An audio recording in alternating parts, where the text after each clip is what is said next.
Hello, my name is Jim Reynolds. I'm with Ultimate Mission, and we are a mission training organization that have medical missionaries all over the world, including, well, right here in the United States.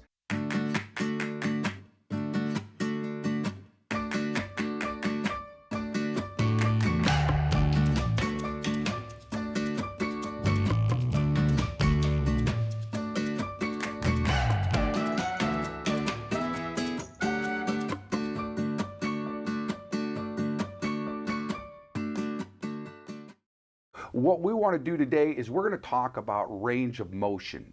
And the reason this is important is because, well, for instance, I will tell you a little story about myself. While I was in India, Bert was with me at the time. Thankfully, I fell down and dislocated my shoulder. And so after I came back home, I had to have a surgery, a rotator cuff surgery. But I could only lift my arm this high. That's all I could do. But I got range of motion things with a physical therapist. It wasn't Bert, unfortunately, it was somebody else, but she still did a good job. And so I have full range of motion right now that I did not have before. But without that physical therapy, I wouldn't have done it. I mean, there's people that come out of that surgery I had with only 70, 80% of what they had before because they never went through these exercises. Now, range of motion exercises are very important if somebody's had a stroke, if somebody's had a back injury or a spinal cord injury. Yeah. And so we're here with Bert Logan, who is a physical therapist, a doctor of physical therapy, and Christine is our model this morning that Bert's gonna kind of be manipulating and moving around a little bit. How you doing, Christine? Are you ready for this? Yep, I'm ready. You're all ready for this? Thank Great. you, Christine. So Bert, maybe you can tell us a little bit about the importance of having a range of motion with your limbs. Yeah, absolutely. Thank you, Jim. Yeah, so range of motion is super important for our body. You know, we have multiple joints in our bodies, right? We got shoulder joint, elbow, your wrist, all your finger joints, hips, knees, ankles, right? So that's why we're flexible. And we want to maintain proper range of motion because it impacts your daily life, right? We call that activities of daily living. So, you know, getting dressed in the morning, brushing your teeth, feeding yourself, going to school, driving. I mean, all of those activities require proper range of motion at each joint. It was amazing what you figure out when you could only lift your arm this high. All of a sudden, there's things way up there you need to grab and you can't get to exactly. them, right? And so it's just all kinds of things you can't do if you don't have your full body motion. Right. So if you're limited, say at your elbow or your wrist, you know, all of a sudden feeding yourself, if you can only go to there, well, how am I going to get that fork up to my mouth, right? I might lose some weight though, right? you might, but I don't recommend that. So yeah, that's just kind of an example of why proper range of motion is important. So, good. Yep. Well, maybe you can show us some of the things that you can do to help a person that has lost their range of motion. Now, these are things that Bert's going to show us is not things that you have to be a doctor like Bert in order to do, but there's something that you can help a person. Well, I mean, what are some of the risks that we might have right here? Some of the risks for the person you're working on? Right, yeah. Right. So that's a great question. You know, yeah, and I'm going to be talking about that as we move through. Well, I'll let you do what you're going to do. You're the doc. You take over. And please prompt me as I'm going along if you see something here. Absolutely. Please you know me. I can't keep my mouth shut. That's okay, Jim. Kind of what I thought I would do is just take you through the body, starting at the shoulder joint and kind of working our way down towards the feet or the ankles. You know, there's a couple different types of range of motion. You have active range of motion. Well, I should say three types. Active assistive range of motion and then passive range of motion. So active range of motion, I'm going to ask Christine, if you can just raise your shoulder above your head as far back as you can and then bring it back down towards the side here. We call that active range of motion because Christine is moving her shoulder joint on her own. Now, let's say, unfortunately, I hope this never happens to you, Christine, Christine has had a stroke. Okay, and so she's way too young for a stroke. Exactly. So, and I hope you never have a stroke. But a lot of times, what happens when people have a stroke, they lose active range of motion, or they lose weakness on one side of the body. And we're going to pretend it's this side of your body. So if I ask Christine to move that arm, lift her arm, well, She can't do it. She can't because it's completely weak. So we would still want to do range of motion on this side of her body, right? Because if we don't, so you asked about risk to the person. So Right. this would be one of them. If she doesn't move that shoulder, elbow, hand, it's that joint is going to become really tight. Okay. And same thing at the elbow and the wrist. Right. And that's going to make things difficult, like helping Christine get dressed and whatnot. So ideally, Christine would go, to a physical therapist like yourself, a lot, repetitively. But that's not always available to everybody. Not everybody can go to a physical therapist once a week to do this. Right. And so it could be important for a loved one or a friend or one of our medical missionaries in these third world countries to be able to do this for a person that is there without any help. And so this is where this is important as you do missionary work to be the hands and feet of Jesus, is if you know some of these things and God brings you to a person that has had a stroke or something like that, I mean, you could help this person where they may not get help otherwise. Right. And so this is some cool stuff to know. Absolutely. Because there's a lot of people out there that are hurting and have problems and really nobody to help them. And I love what you said, Jim, about being the feet and the hands of Jesus, and even doing something simple like this is I think really appreciated by many people. Yeah. And you don't know the impact that you're having on that individual. And not just that individual, but the family members of that individual. Right. That don't know what to do. Exactly. And so I mean, you have a whole circle of influence there that really you could go to somebody with a Bible study or preach a sermon at them and not affect them like you can by just putting your hands on somebody and helping them. And that is part of the neat thing about this is people have a bubble. But when I'm doing something like this, I get to walk right through that bubble and just take and put my hands and do something. Yeah. And that's huge. Yeah. That's really big. Well, and there's something also about the power of healing touch, right? Of actually touching another person. God made us that way, right? Right. And so whether that person realizes it or not, your warm hands are healing them, through God's power. Right. Right? Yeah. And of course, keeping prayer anytime you're working with somebody, even if they really don't think that they don't want the prayer, they don't believe in God, but you can pray as you're doing it. You can pray before you're doing it. Make sure that while you're doing it, right? Yes, that Holy Spirit. If you can bring that Holy Spirit to this situation without having to make it obvious, without having to do something that would drive somebody back because they don't want nothing to do with God, but. You can be Jesus to them. Right. So anyway, absolutely. I didn't mean to. No, that's really good. I'm glad you brought all that up. So going back to our range of motion, so I had you show Christine raised her arm. We call that active range of motion. If she's had a stroke and she can't move the arm, then I'm going to be moving her arm, and I'm going to show you here in a minute. We call that passive range of motion, right? I'm passively moving the joint through the range.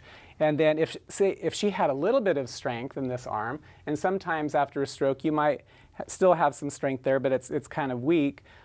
So I would ask Christine to help me help her. We call that active assistive range of motion. So those are just kind of some technical PT terms that you don't need to know, but I shared anyway. Also, when you're working with somebody, you want to tell them, this is what we're going to be doing, right? We're going to be moving your arm, your shoulder, and you want to watch that person's face, Jim, if you're facing them. Because the face gives us a lot of information, right? If I'm hurting you, you might not want to say anything because you don't want to hurt my feelings, right? The face never lies. And so if they're going like this, when you're moving the arm, then that's probably an indication that you're doing something that's hurting that person. So no pain, no gain doesn't apply here. Doesn't apply, exactly. Yeah, you don't want somebody to be hurting. No. Yeah. Range of motion should be comfortable. I'm glad you said that.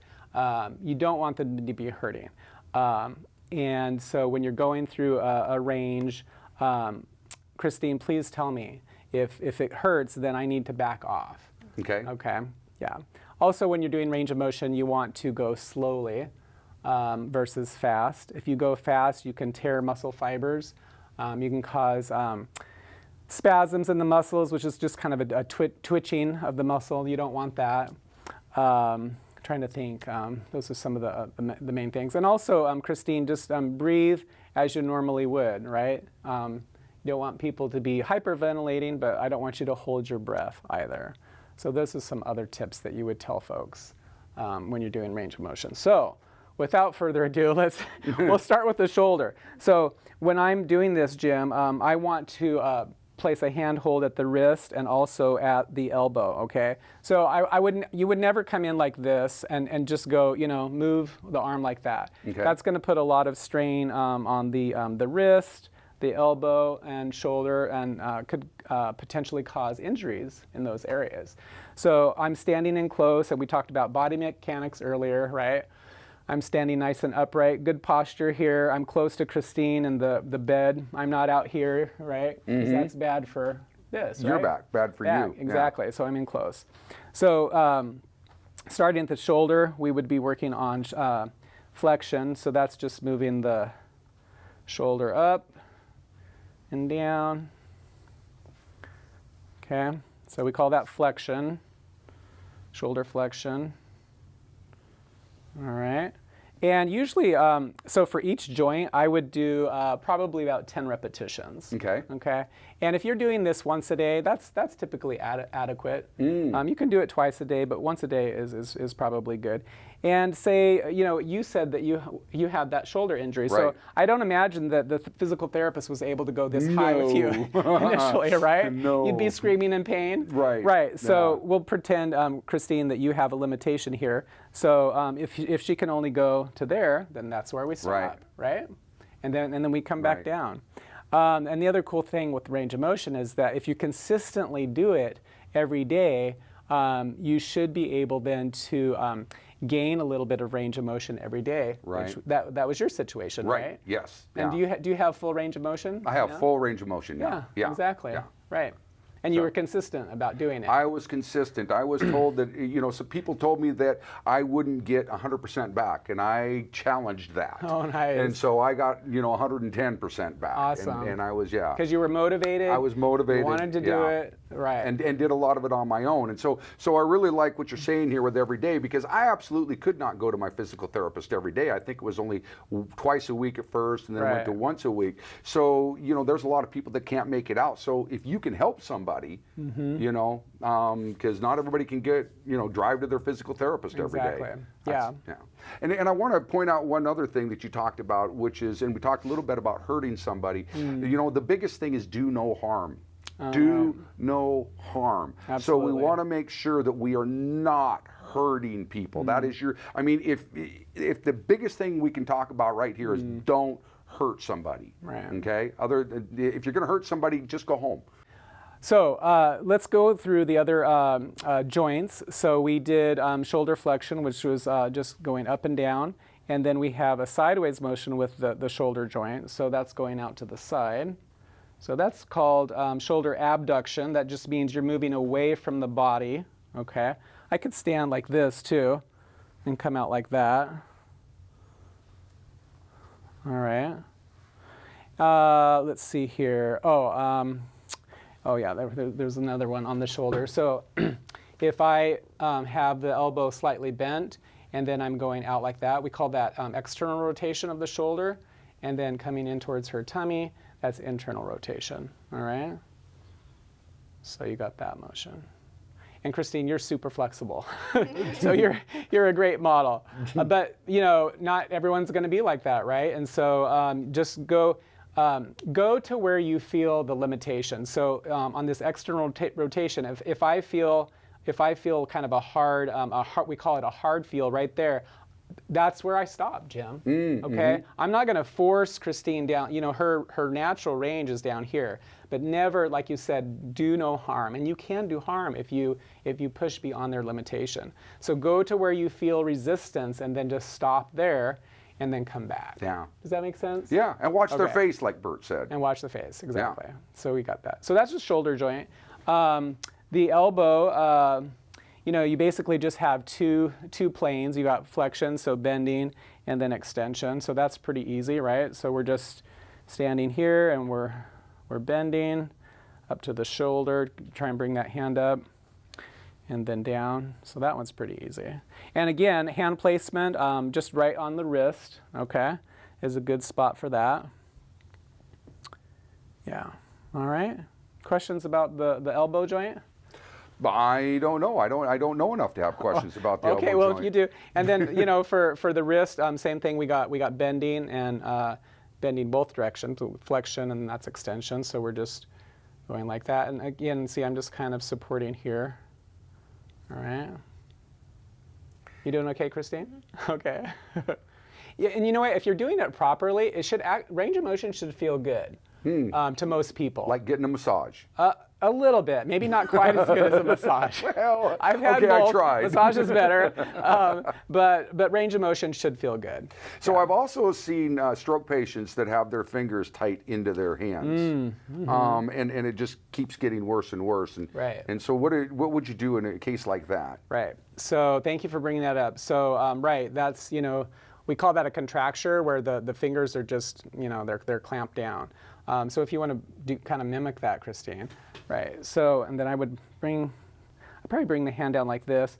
So what you could do if a person has that, just kind of start by doing some gentle massage here at the wrist, and then kind of working your way down towards the fingers, and then trying to use your thumbs to kind of splay, if I can use that word, this part of your. So open up the hand. It helps to open up the hand, Okay. right? So you're kind of working down towards the fingers, okay? And then if you can, try and get, a thumb or a finger underneath that individual's. And I'm just kind of, and you can give me a little bit of resistance, Christine. Yeah, maybe not quite that much. But that's a good example because that's what a contracted hand will feel like. Right.